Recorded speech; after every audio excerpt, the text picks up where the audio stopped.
Team, welcome back to Process Podcast. Today, I sit down with Isabel Wolf and we have catch-ups with Ed and Iz. This is our chance to sit down and reflect on what's been happening in the four walls of Coastal Fitness and the Process programming. Hope you guys enjoy.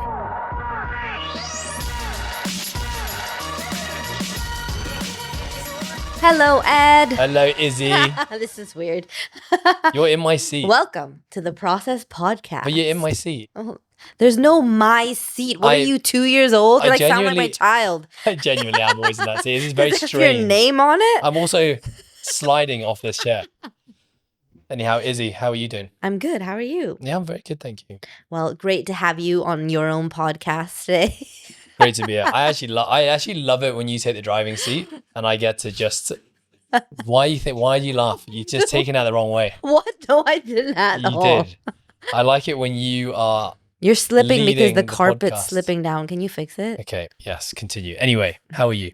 You already asked me. Why are you good though? I'm good. It's just, I love Mondays. I mean, I love months that start on a Monday. Have you ever thought about that? Literally never thought about that. Are you serious? And you've never said that to me.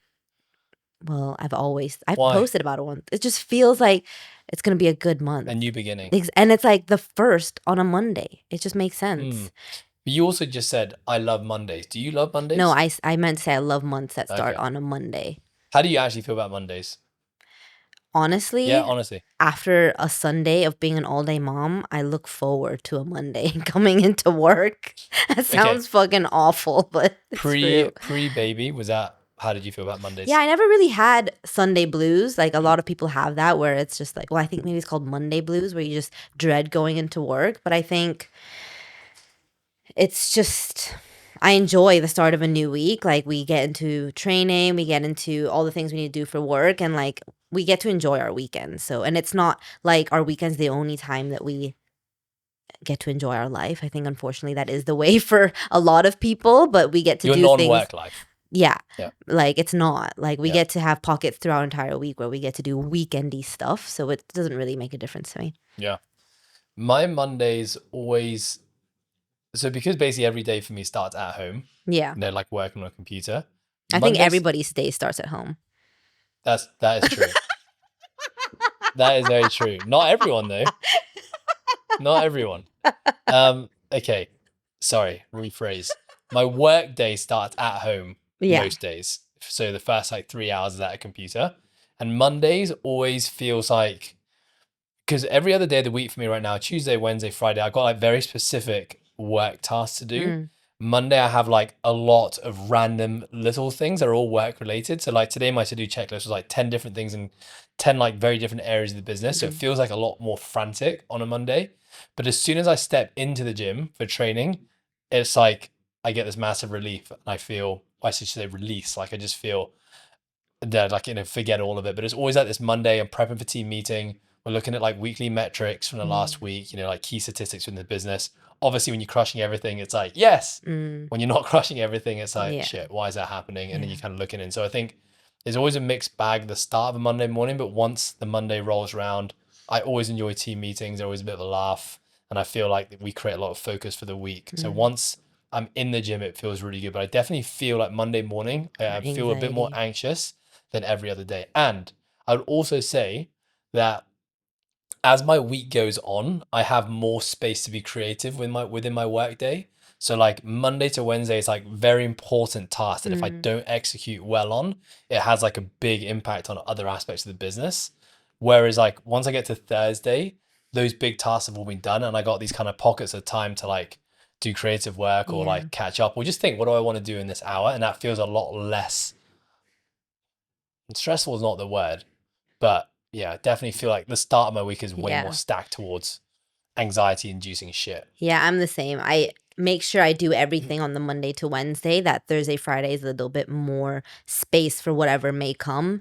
So actually my most frantic day of the week is probably Sunday after Isla's gone to bed, because that's when I prep for the week ahead. So that's when I do my to-do list for the week ahead. That's when I set like Isla's snack box plan, all of her school things, like, and then that's when I fill out our home calendar just to make sure that we're ready for the week. And so that's when I feel the most stress is probably Sunday night. And then so by the time Monday comes around, it's like I'm straight into the flow. It's Yeah. like everything's already planned and looked over and organized. And then yeah, Mondays are fast for us here. It's my longest day at work for sure.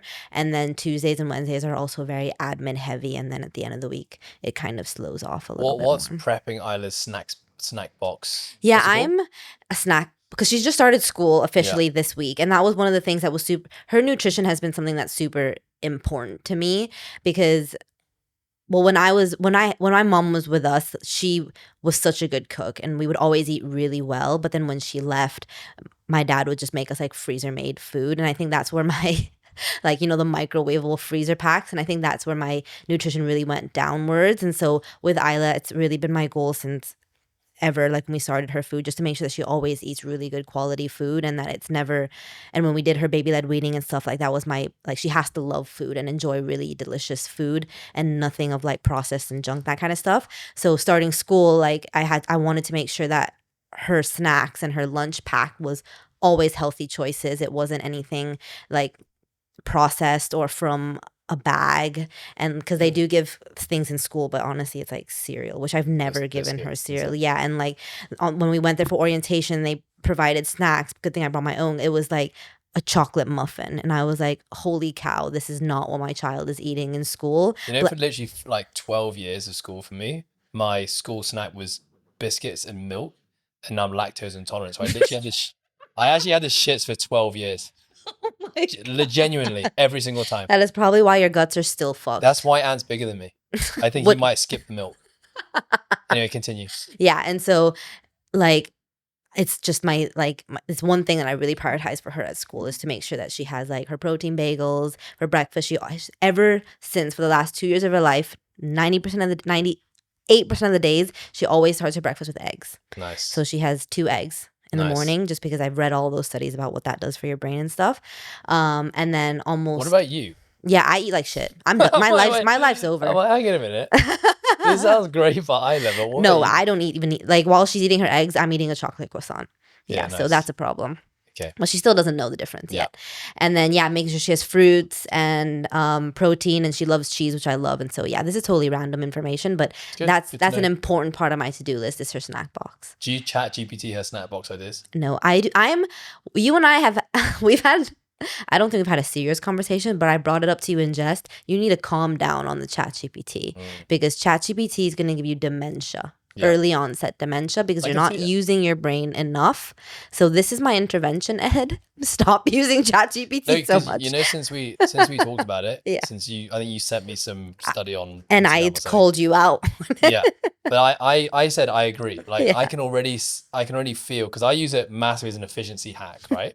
So when I'm prompting it or speaking to it, which I do like every day with just like idea generation or problem solving or just like copy, like, if you're doing writing and stuff, my typing was crap anyway. And your spelling. Right? Yeah, my spelling's actually not bad.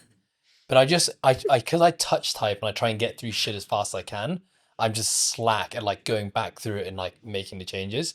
But since ChatGPT, I've gone even worse. Because I'm like, oh, it knows what I mean if I write something that kind of looks like the word, right? So sometimes I'll look back at the paragraph and I'm like, oh my God, there's just red squiggly lines everywhere. And I'm like, fuck it, it's all good. Hit enter and it always knows what to do. But since we had that conversation and I said, I can already feel myself getting lazy with my like grammar and spelling. And you're thinking. Yeah, I've made sure that when I speak to AI, I'm speaking to it with like good grammar. I'm being thorough. I'm going back. I'm making changes. But I mean, it's just now that I had a taste of just how much more I can get that, and in many ways like the quality is so much better. It's so hard for me to now pull back to like, I don't know. Yeah, I think I'll just fall behind if I do. I think there's some areas in your life, like what we're going to talk about with like what we're trying to do with business stuff, that is very key and very important. But then I just think that means in other areas of your life, don't use it. Like actually use your brain, like be creative, think for yourself and all that. stuff, because that's where then because your brain is a muscle. It needs to be used in order to continue on functioning in the way that it's meant to function, and to continue and grow and stuff, right? So it's like the snack box. I'm not going to freaking ChatGPT that. I can use my own brain to think of the I micro just and know your knowledge macronutrients. in food and like cooking and Okay, stuff. it's way better than it used to be. Thank you very much. You sure? Yeah. Okay. But anyways, you know what is also crazy on this topic of ChatGPT? We were at a girls' dinner with your wife, and we were all talking about, because like Maddie, one of our also mom friends, she was like, right now her hardest thing is sometimes even just answering emails, because she just recently postpartum, and she just looks at the email and she's like, what am I supposed, like it's just so hard because she has mom brain. Like that's a thing.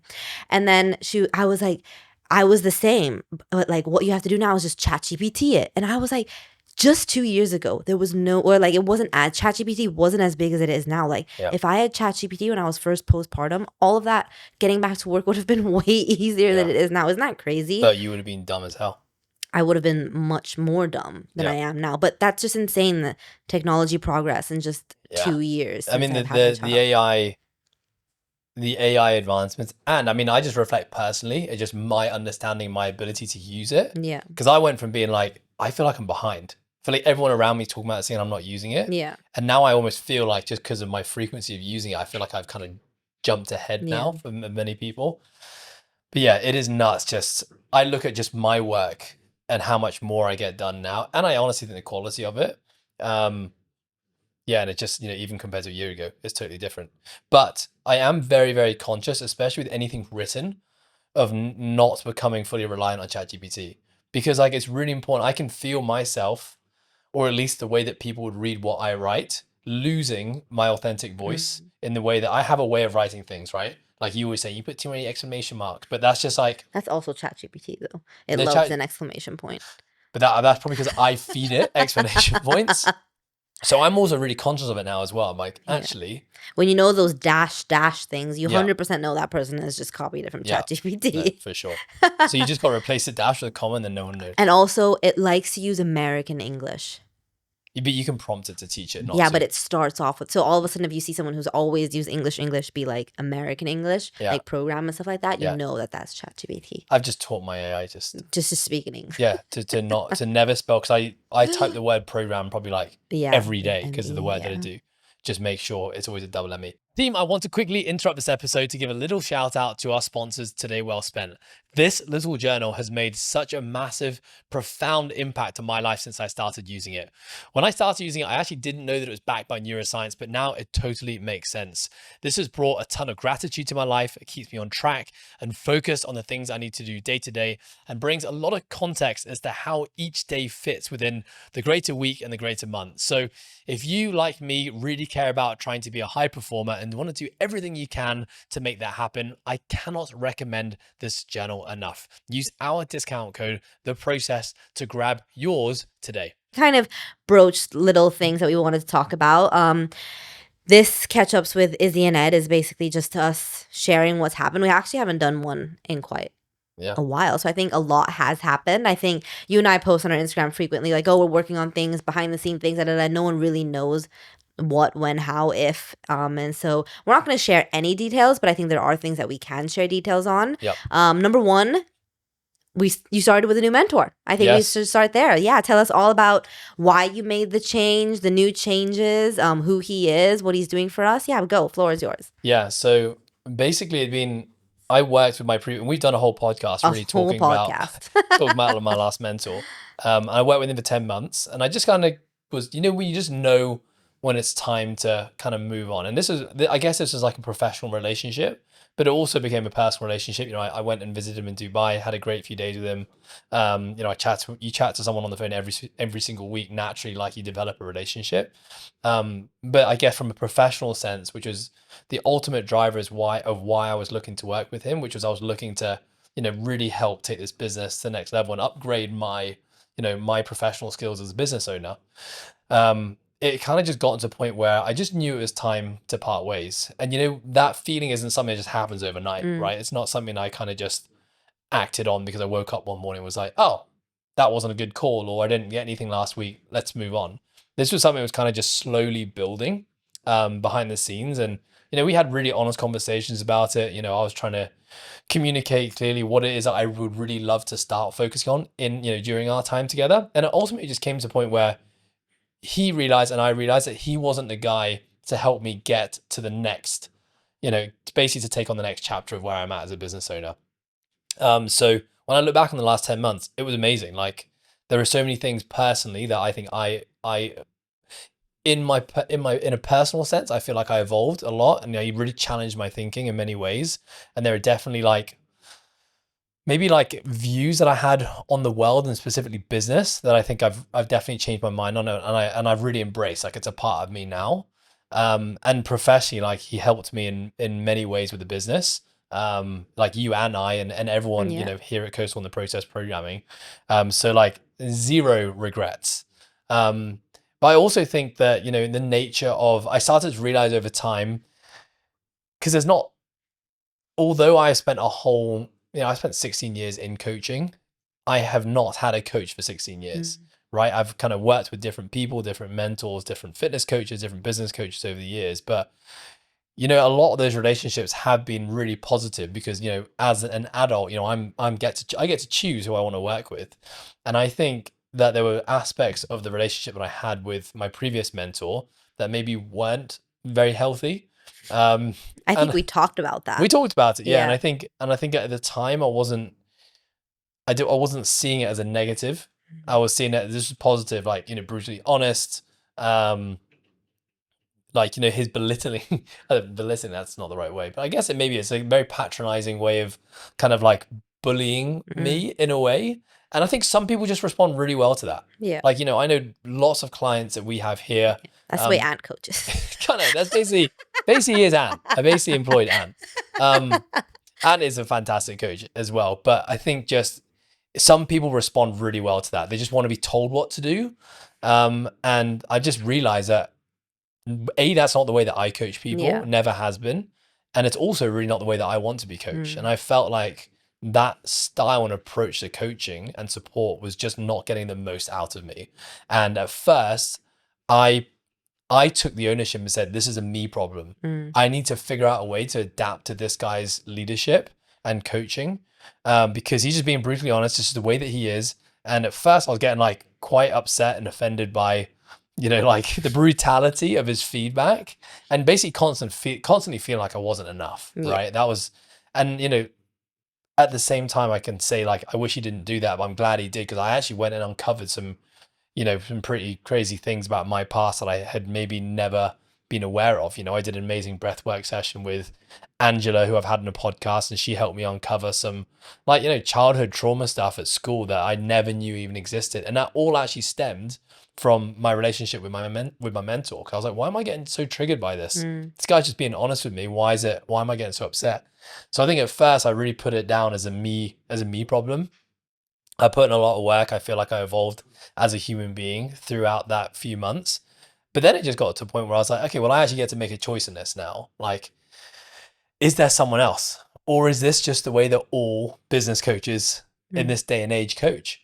And I think that's kind of the story I was telling myself. And so I just started to kind of put some feelers out there. I went and spent, which we talked about on the podcast as well, a few days in Sydney, just to start really like kind of getting out of our bubble here in Hong Kong to see, what are some of the leading organizations, fitness places and gyms doing around the world. And, I ended up speaking to some great people, spent time with some amazing people in the industry, and got connected to this guy, and who has a whole coaching organization and has coaches with him. So actually we have access to more than just him. We actually have a whole team of coaches. And yeah, just jumped on a call and just said, hey, I'm just, interested to know kind of how you work and what you do. And instantly just felt like, regardless of the knowledge and the skill set, this is just the guy. It was supportive, it was encouraging, there was empathy, but there was also a ton of knowledge and things that I was really looking for was much more like industry specific things, right? It was like general business thing I'd learned a ton through my previous mentor, but it was like, okay, I need the specifics now of like what really works in this industry. Like, I need someone who's worked with many other gyms like me and has been successful with it. I need the ins and outs of, like, from marketing to sales to product to hiring to pay structures. And like, this company was just exactly what I needed. So Yeah, it was actually a really hard breakup in many ways because, I invested so much time, and, you developed a close relationship. But at the end of the day, he was understanding, and, we left on great terms, actually still in contact with him. And yeah, moving to this new mentor has been amazing. It's just kind of like the new chapter of business for us. And for me, like to have that mentor was just right person at the right time. Yeah. It was, I think, like we said on our previous podcast, and I think it was, I don't even remember which one it was. I think it was our yearly reflections at the end of the year when I Yeah. was like, okay, what, and we were like, okay, what do you wish for this coming time? And Maya was like, I wish for you is that you don't take everything that your mentor says like So personally. personally, Yeah, yeah. exactly. So I still remember that. But anyways, I don't even know. Maybe we're going to have to delete this part of the podcast because you don't want to share it. But the big reason we've also moved to this mentor is because we were this close that I'm putting my two long fingernails together from dropping CrossFit. We've Yes. never openly actually said that to out to the public, but we've completely not done that anymore. So Yeah. I want, we've never said that. So I don't know if you want to cut this part Well, out. cat's It's out the said bag now. So yeah, talk us through that. Yeah. So it's been a really interesting. I mean, when did I go? Probably about 4 or 5 months ago, right? But we were When I went literally, to Sydney, yeah, right, and that was kind of like the turning point where where we were like, I got some CrossFit's much going. stronger Yeah. views, right, Yeah. about it. So I think like the backstory of all of this is like it has been a pretty rough few years for CrossFit, right? There's been lots of things. I think we don't need to talk about what those things are, but certainly like public perception, not just from the outside of the community, but also inside the community. I think, and that's what worried me more.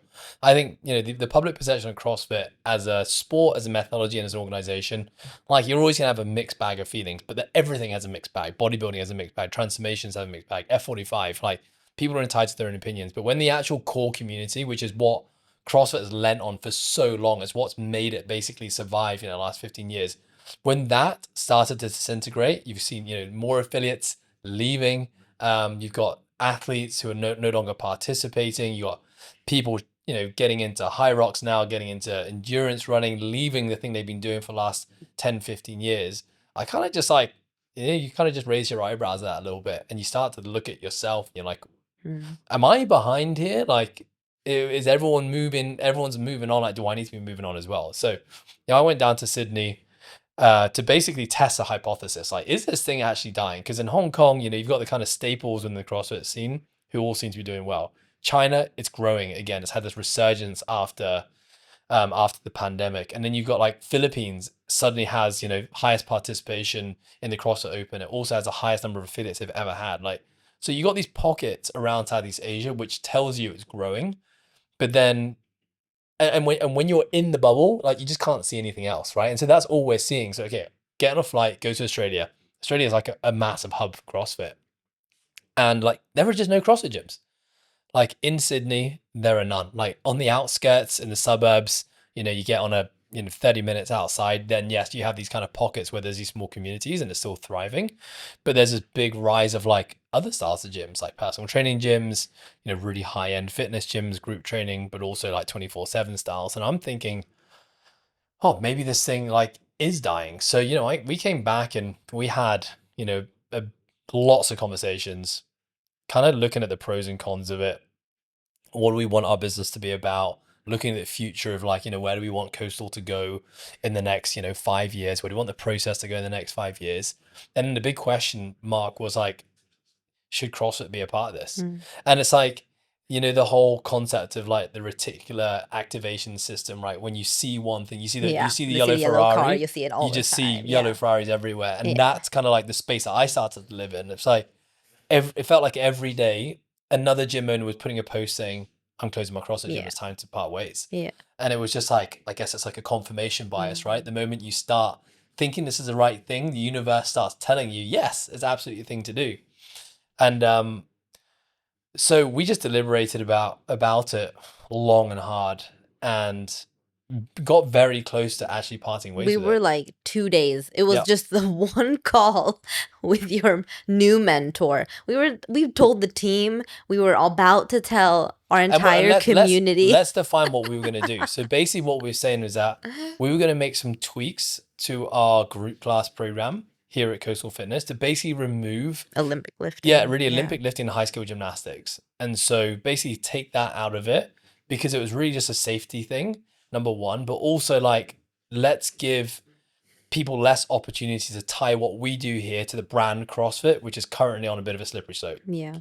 So, and we were, super close. Like we basically built out a whole methodology. We built a whole new accountability system that was going to go with it.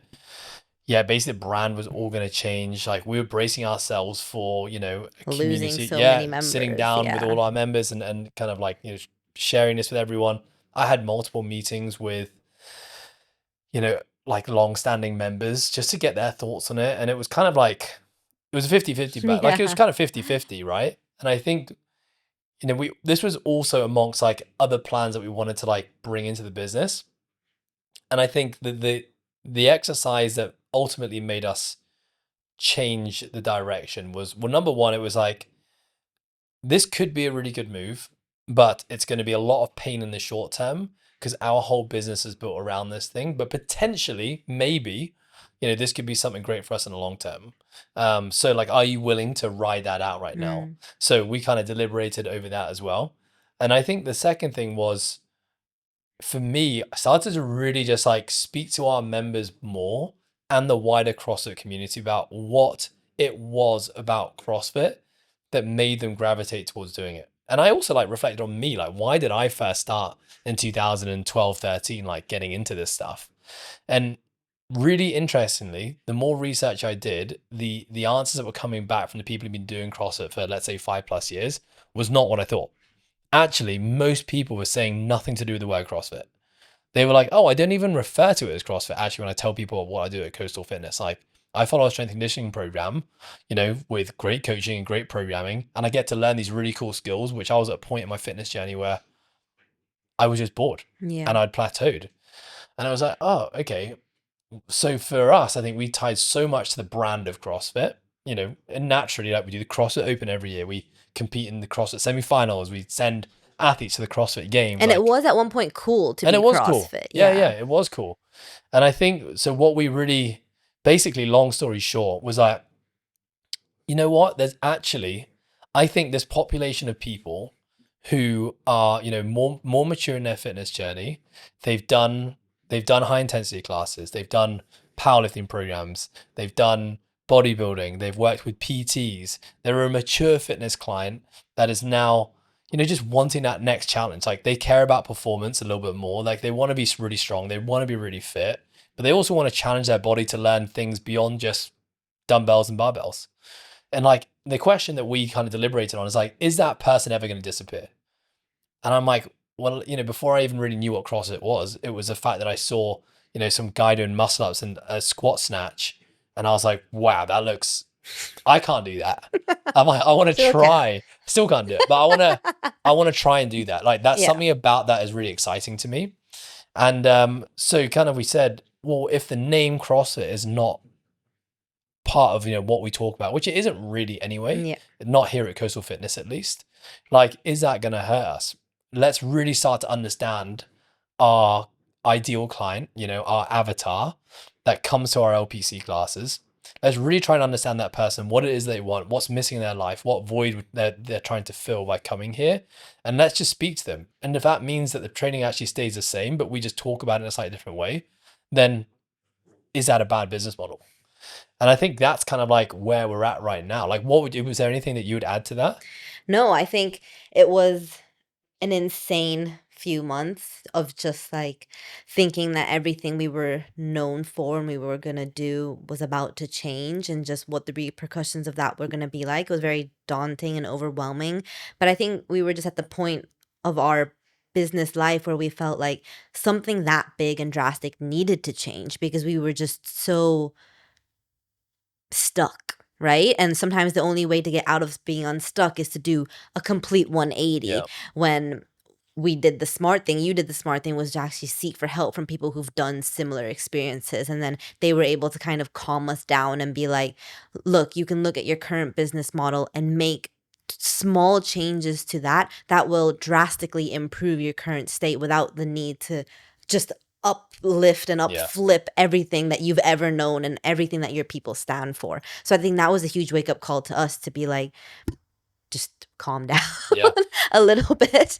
What were you gonna say? No, I was just gonna say, yeah, you raised a really good point there, which is we were attributing us not hitting our growth numbers to the methodology. Yeah. That's basically that was a problem that we were in, right? And that's why we were looking to shake things up, like Yeah. you said.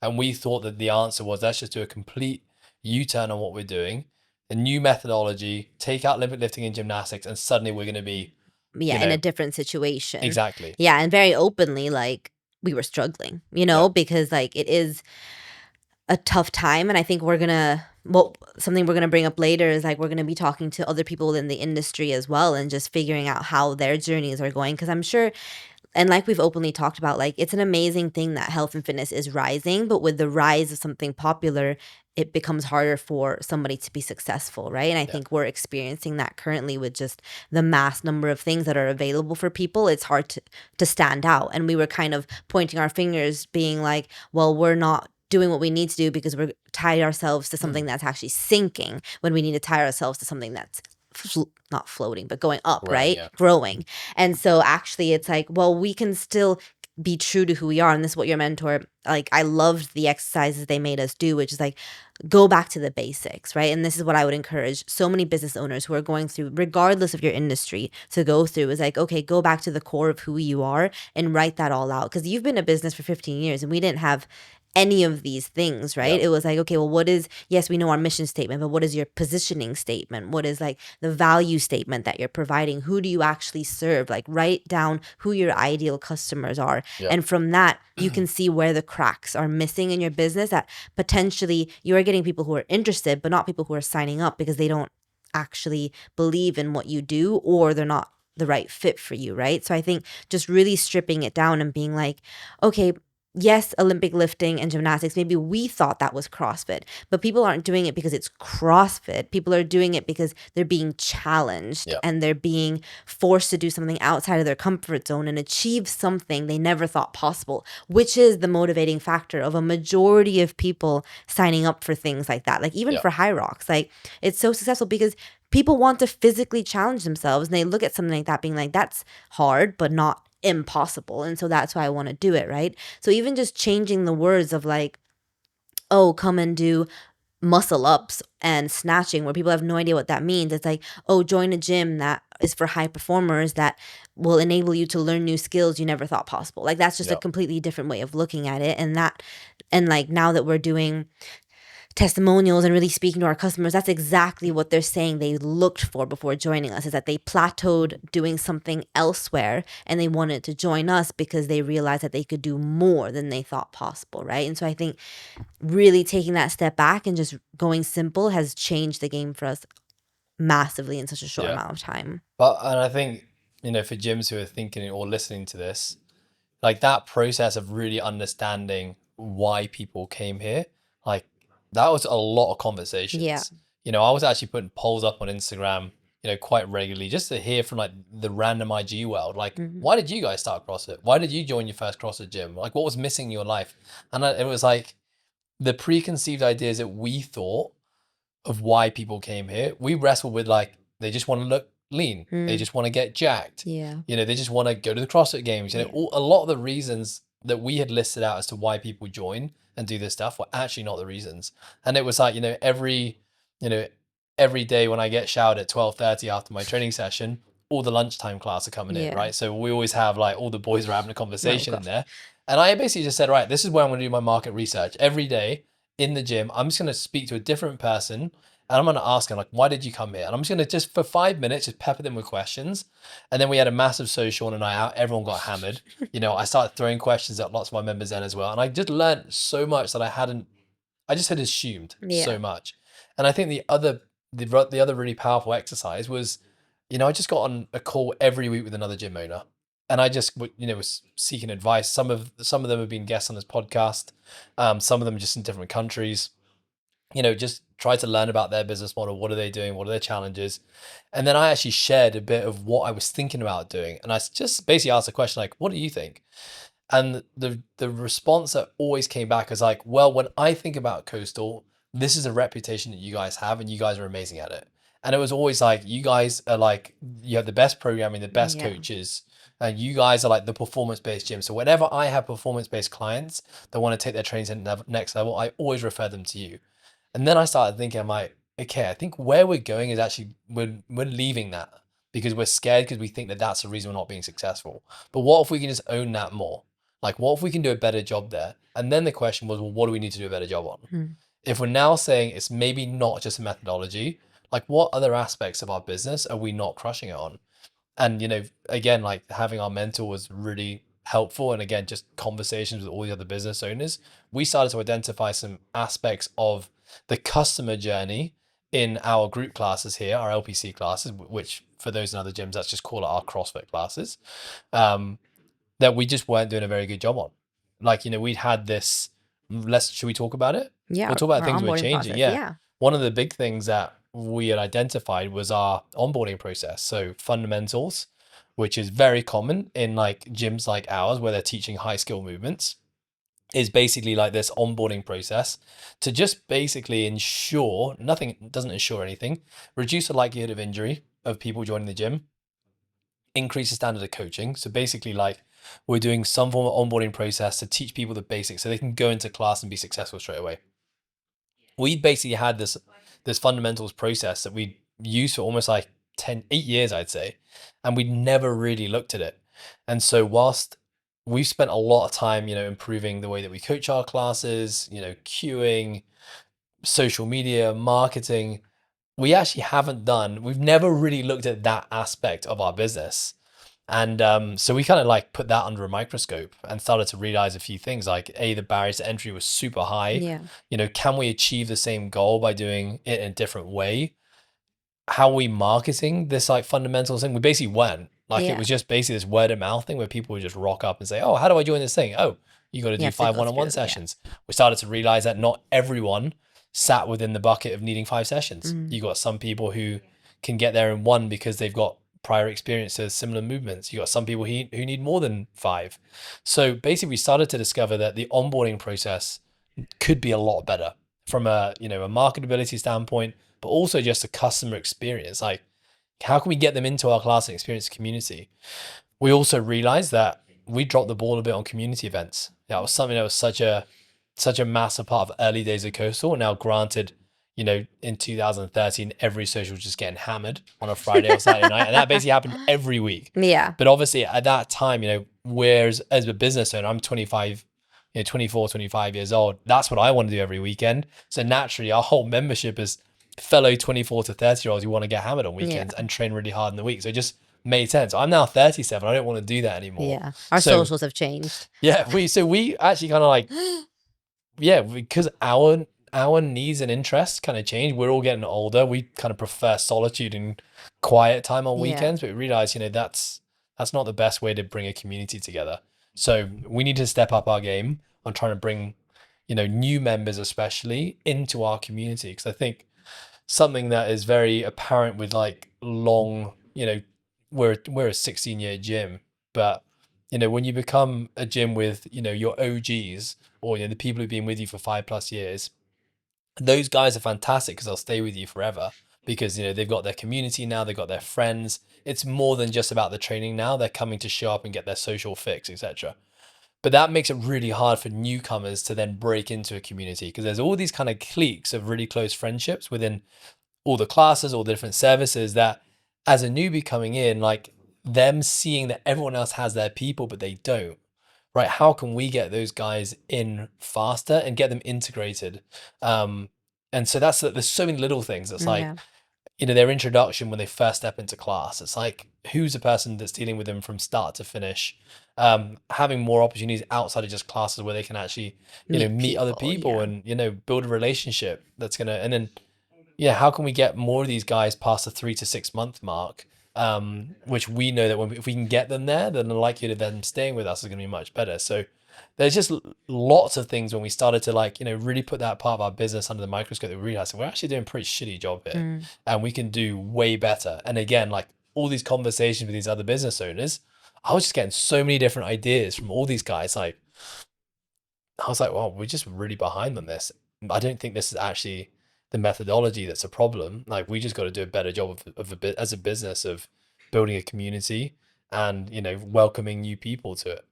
Yeah, I think it was when you think you're good at something, you often just get relaxed. And like, I think there was a period of time where we were so community focused, not only just for in-house, but external as well. We were running events all the time. We were Yep. doing things all the time. And then all of a sudden we stopped because we put our focus elsewhere. And then that's when we realized, like you said, we dropped the ball. And that's something that everybody loved about us. And that it really was also a marketing tool to showcase who we are, what we can do, and how much we care.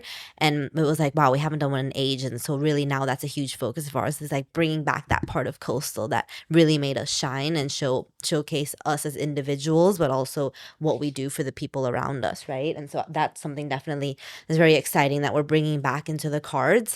And like you said, just relooking at our product, our services, relooking at our operations team, our customer service, and these little quick fixes that don't take much effort or monetary expense, that just changes the game for some people before we even looked. And then if that doesn't work, but hopefully it does, is like then you can look at something else. You can't just like look at something that's broken and be like, oh, I need to buy a new one without even try fixing it, right? And so I think that's been the huge learning lesson of us for just this last quarter of the year. And it's, yeah, in the background, some other things are cooking, but we're not ready to really release those yet. So yeah, I think just excited for what's to come on the Coastal side. Yeah, I think the takeaway message there is that you want to make the smallest amount of change to make the biggest impact. Yeah. And when we do that with like every aspect of our lives, and I think before looking at the smaller changes that could have a big impact, we were just ready to go for a massive change that would have not a guaranteed impact. Yeah. So, and it was just a case of not knowing what those small things were. And so that required, hiring a new business mentor, getting on these phone calls, having, doing more market research and just seeing like what are we missing. And then we started to kind of gather this database of, okay, there's lots of things actually. Yeah. So now which of all these things should we start with first? Yeah. And I think that's the nature of the business. Like there's always 1,000 things that you can do better. And that, but I think a big change certainly in the way that I'm trying to look at business now is not trying to just fix everything at once and like being really focused on just a select few things, get everyone who needs to be on board with that to really knuckle down and nail it. And then once that's done, you just move on to the next thing, which means that, and it's exactly the same way actually we talk about like programming and periodization. When we program, we pick, 1 to 3 priorities in a training cycle. We kind of go all in on that and everything else just goes into maintenance mode, maybe even decreases a little bit. And that's exactly the same way we've got to do business. Yeah. And I think, because of me, you, and probably lots of other people in the business, had times in the last couple of years just feeling really stretched because we've got so many different avenues to this business because we've got so many things we're passionate about and so many things we're good at that you're just trying to do all these things at once. You end up not improving any of them. So I would say like if there was a theme for 2025 for Q4, it's like it's bringing back Coastal and making this place, far beyond what it ever has been before, but we actually have like a roadmap. Like we've got a plan. We're not shooting in the dark. We've been, sitting down, having plenty of meetings, building this big business plan of things that we now feel really confident on. But obviously like the hard bit is now executing, right? Yeah. It's like the theories make sense. Yeah. We believe in the concept, but the challenge now is going to be, okay, let's see if we're right. But I'm just in a position where it's like, I would much rather go all in and try it and fail Than just stay where we are. Yeah, that's definitely how I felt. Well, next topic, in the spirit of things never really being easy for us, I feel like I guess it's everyone. When it rains, it pours, right? Yeah. So in the midst of going through all of this, unfortunately, we do have some team members that are choosing to pursue, unfortunately for us, but fortunately for them, I should say, choosing to pursue bigger and better things for their life, as everyone does in a business. A lot of people eventually do leave. So we have someone from Coastal leaving. We have Tammy who's parting ways with us. So that has enabled us to look at a lot of our services and offerings as well, which again, not for this podcast, but we are working towards something there. But we also do have, unfortunately, Chris, who was one of the co-hosts of this podcast, leaving our team as well. But very excited for everything that he's going to do and very grateful for everything that he's done for this. So we really had to, again, look at this podcast and think if this was something that was going to go or if we were going to try and make it work and in what ways we were going to make it work, right? I think you and I have had lots of conversations about this podcast. We love it. We love talking and hearing the sound of our own voices and meeting people. But it does take a lot of work. It does take a lot of effort. It does take a lot of time, right? But I think we decided we're going to try our best to continue to make it work, but we really wanted to switch things up a bit. And because of all these conversations that you were having with people who we're giving you insights and experiences, it's kind of selfishly made us look at the podcast as an excuse to continue to do that, right? Like use it as our market research and use it as an opportunity to connect with people who have similar values, similar ideals, and really look at what our listeners value listening to and who they would be inspired by and really take away a lot of things from. And so moving forward with this podcast and the episodes, we really want to dive into specific topics that are chosen because of what us, but also what we believe our people really want to learn about and know about and hear from. And we're going to try something new, which is like a 3-part episode. So we're going to have 3 consecutive weeks around a similar topic, but just speaking to different people with potentially the same or different viewpoints on it, so we can really get a well-rounded kind of approach to certain topics, right? So do you have anything to add to that? Yeah. Well, I think firstly, like on like losing team members, it's always like a really challenging time. Yeah. Especially when, Tammy's been with us for 6 years. And I won't share what she's got next, but I know it's a really exciting chapter for her. And we're really excited to see her kind of take on in this next challenge in life. But obviously she's a great coach and she's been a big part of like this family for a really long time.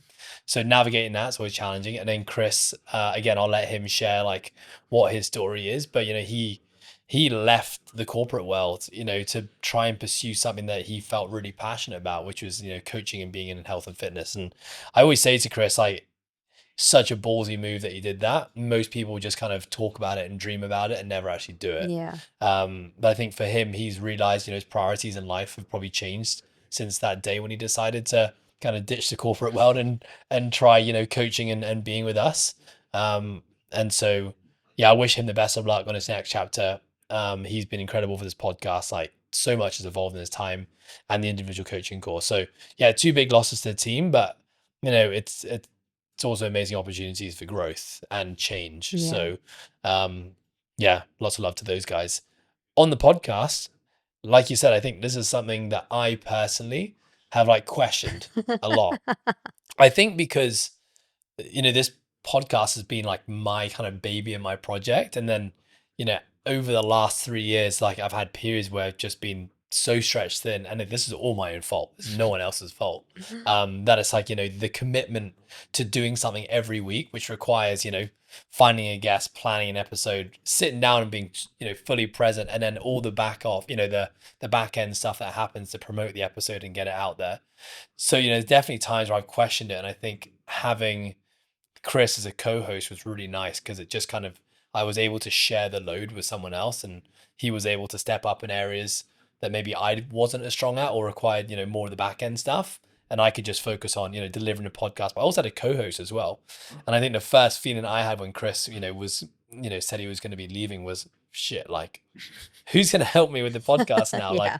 Like there was the idea of me fully taking this on again myself, was just, I don't think I have the capacity to do that.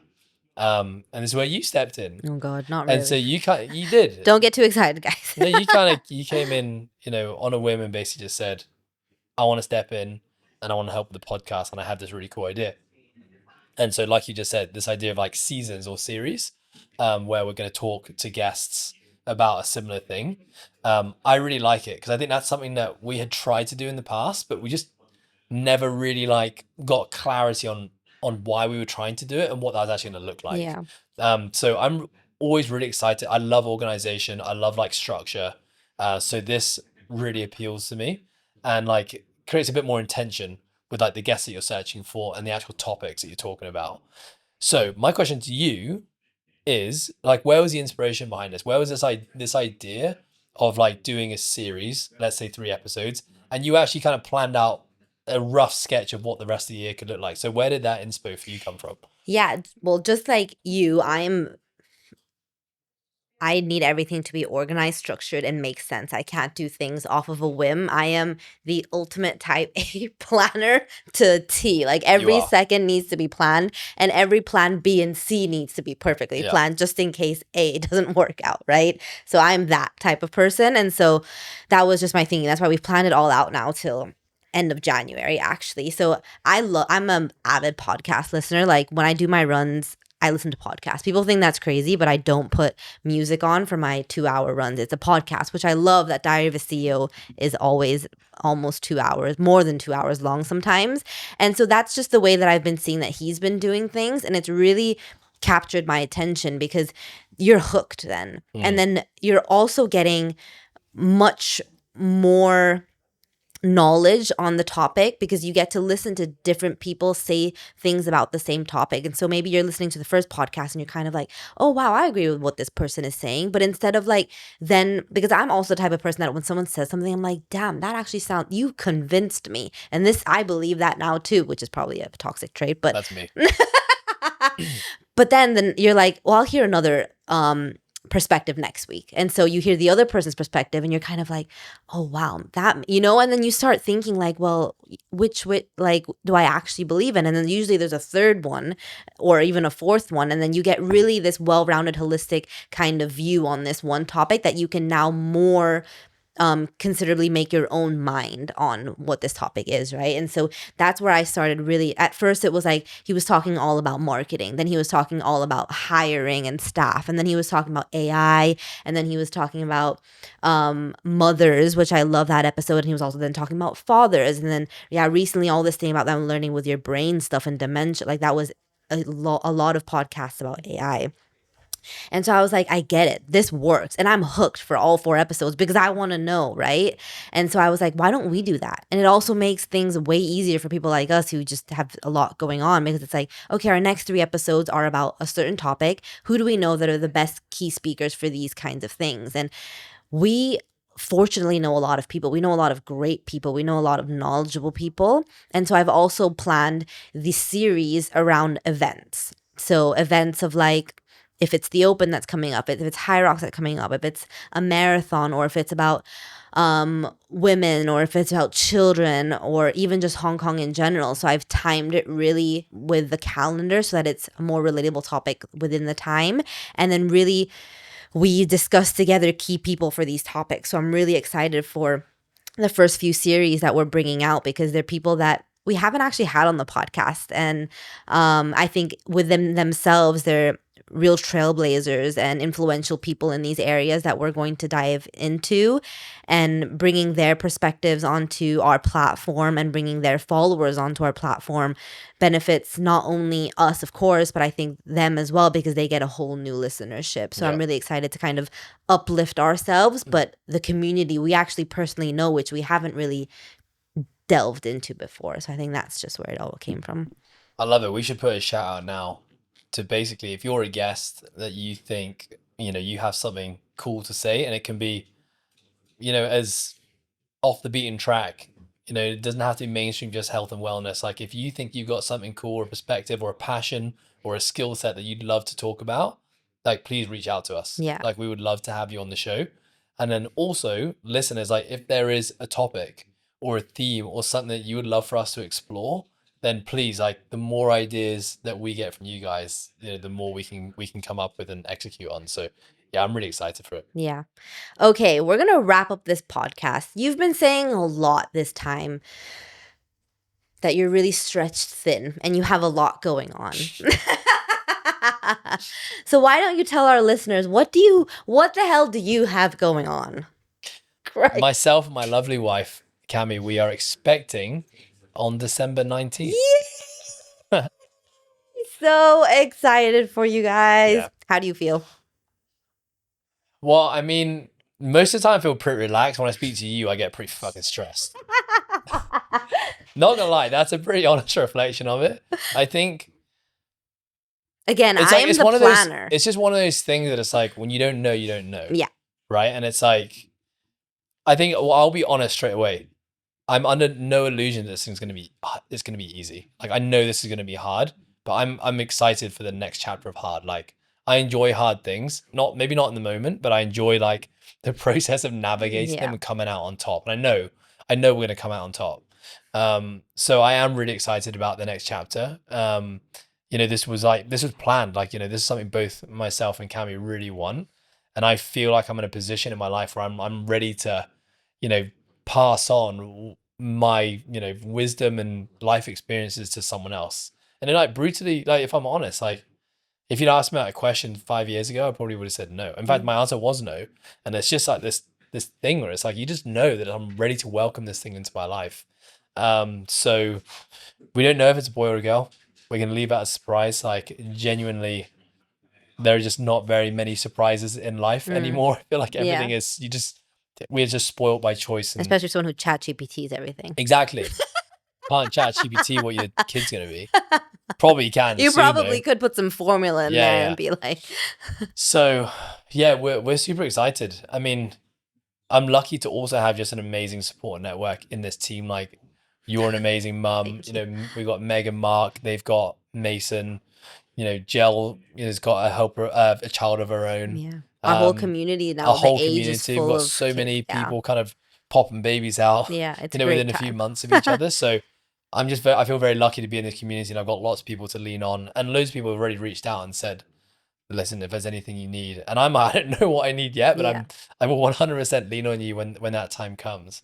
And also, like, what an amazing, I think it's just an amazing time for me to be bringing a child into the world. I know a lot of people say the opposite to that, but I'm bringing them into this amazing community where they, I see what you do with Isla. She's coming in and like lifting up kettlebells and running around the floor, and like, that's exactly the environment that I want my child to come into, like to be surrounded by health and fitness and people who are, pushing themselves and growing. Like, that's just a really cool place to be in my life that I can bring someone in. So how do I feel? I don't know. Like I don't know how I'm gonna navigate work. I think everyone's like waiting with bated breath. It's like, oh, is he gonna do his stretching routines anymore? Well, he's not. I will. No, you won't.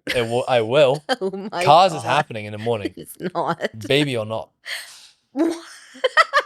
Okay, firstly, I want to make sure people know that I'm not just shitting on motherhood, but I had Steph who was very honest with me about how hard things was going to be, and I feel like that really softened the blow of how hard things was going to be, because what you see on Instagram and stuff where everyone's like, oh, it's the most beautiful time, it's so amazing. It's like, yes, it is, but it's also fucking hard, right? And like, because I expected that, it was a little less hard, but it was still hard. And so I can, like, we have very similar things that we need to control everything, and like things need to be on a schedule. They need to be like the way that we've planned it for. And I think that was the hardest thing for me, was kind of just letting go and relaxing and realizing that it's not going to be on our time. Everything's on your child's time. And so that's why I'm extra hard on you, being like, and what let me ask you, what's the good thing that's come out of that? Like, do you like the place that you're in now, where you've become less like controlling over time and you're just letting it kind of go in the flow a bit more?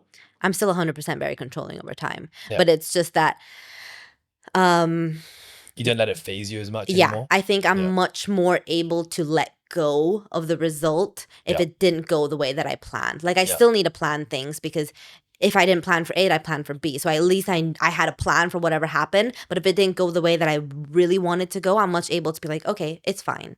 Like, okay, we're going to be late. That's fine. Like, I'm not one to rush my child. Or if like I plan something and she just isn't in the mood for it today, or she gets sick or something and it can't happen, that's fine. Whereas before it would be like the end of the world for me, and I would literally just have a panic attack. Whereas I'm much more able to be like, go with the flow with that, but I'm not less of a control freak. So it's just, I'm just warning you and getting you ready, because also I got to pick up the slack. So that's why we're getting ready for it. This is true. But I also am very excited for you to be on this new journey, and like how amazing, like you just said, to have a child grow up in this environment. I don't think there's really any other better place, and everything that we're doing now for the business is to hopefully set things up to be easier for us and everyone else to have their family and to have everything that we need and want, and to then have something that they see that is so inspiring and beautiful and life changing, that makes their life just equally as beautiful. Because like you said, it's up to us what world we bring our child up in, right? And that's what we're hoping to create, which is a better one for them to see. And so yeah, really excited to see you grow and take on this next challenge. I'm also so excited to see how unresilient you're gonna be and just Already be here for so the ride. unresilient. And we're gonna have another catch-ups with Ed and Izzy where I'm just rinsing you, which will be so fun. But yes, congratulations, Ed. Thank you, Izzy. We're gonna end the podcast with that little surprise Yes. that not many people know, so only for the Process podcast. We end with a new closing tradition. Oh, I have not prepped. Well, that's the whole I point. hate this shit. Nope. The closing tradition is, what is a quote or Go on. mantra that resonates with you at the minute, Ed? Okay, so actually just this morning on the way to work on the Kobe MTR. Bryant one. Yeah. So it was It's a on good one. sometimes on the MTR, I like to just disconnect, right? Especially if I had a really busy morning. Sometimes I'll actually do work on it. For a period of time, it was learning French. That's not happening anymore. Because I just figured, you know what? When the baby's learning French, I'm just gonna restart then. So sometimes I just fancy a 5-minute like hit of wisdom. And I always go to Justin Sewer's like Increase Your Yes, Impact nice. podcast, because like every episode there's gold in it. It's just really a matter of perspective. Like, is this something that applies to you right now? So I like to kind of just go down through the titles and say like, is there anything that's really speaking to me now? And the title was, I think it was like,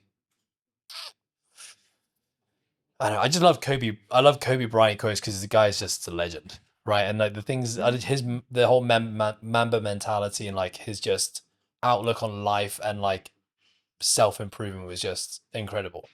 So every time I see a Kobe thing, I'm like, okay, I'm going to give this a listen to. I always listen to Michael Jordan one. But the whole quote was, so the story was, sorry, this is not just a short story. I'm giving you Jesus, this is classic Ed. The story was he was basically getting interviewed, and the Lakers had basically had, I think, like they'd lost like 4 or 5 games in a row, and he was on a podcast, and the interviewer said, Kobe, what do you think about the expectations of the fans? And basically, Kobe cut him off straight away, and Kobe basically just said, the expectation of the fans will never, never, never, never, he said it 4 times, be as high as my own. Wow. So he basically cut this interviewer off and said, you're about to tell me that the fans' expectations are not being met. And I'm about to tell you, if you think the fans are upset, like I'm even more upset with them than them. So don't put this on me to say like you need to step up your game. Like, and basically the quote or the mantra here is like, don't ever let someone else's expectations be higher than your own. And I guess it kind of leans into this idea of like, you just got to have exceptionally high standards for yourself if you want to be exceptional at anything. And I think when I look at my own life through that lens, I do really think that there are many things within my own life that I hold myself to extremely high standards on. There are some that I don't, but it's the things that I really care about, like, you know, my business, like me as a person, my character, my values, you know, my relationships, like those things I care a lot about. And, you know, I set very high standards for them. There's other things that I have really low standards for, like opening letters or like Paying your tax.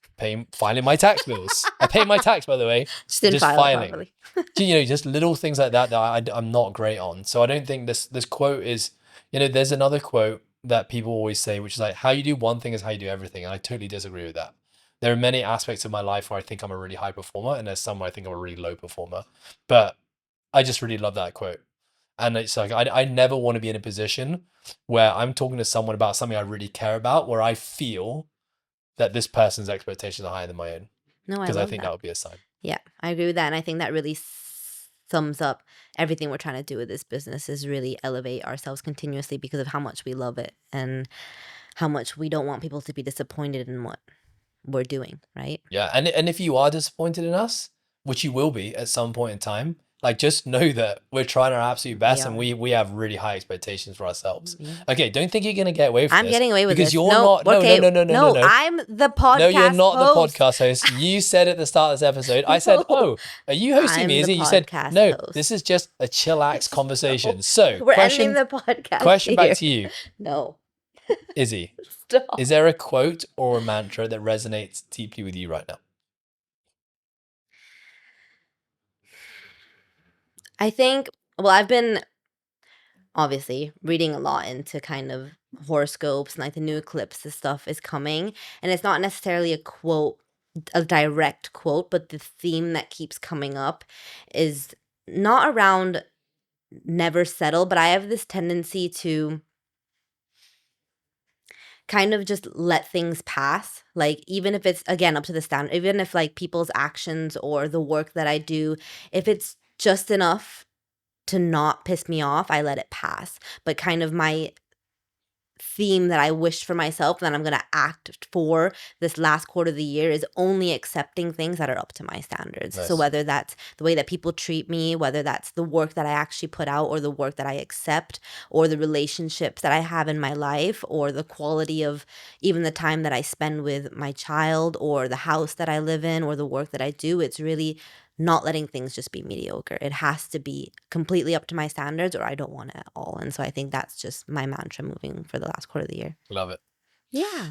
Izzy, this has been great as always. It's been great having you. You should see yourself next week.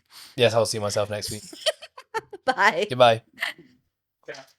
Before we say goodbye, here's one crazy statistic for you. Did you know that almost 40% of people who listen to the show don't actually subscribe to it? Now, I didn't think that was a big deal until I actually learned about the power of hitting subscribe. For you, the listener, you get to stay up to date when we drop episodes on a weekly basis. But for us as a podcast, it really helps our visibility and helps us attract great brands and great listeners to help grow this podcast. So if you enjoyed this episode or you're a big fan of the show, please do us a massive favor and hit subscribe. Thank you so much.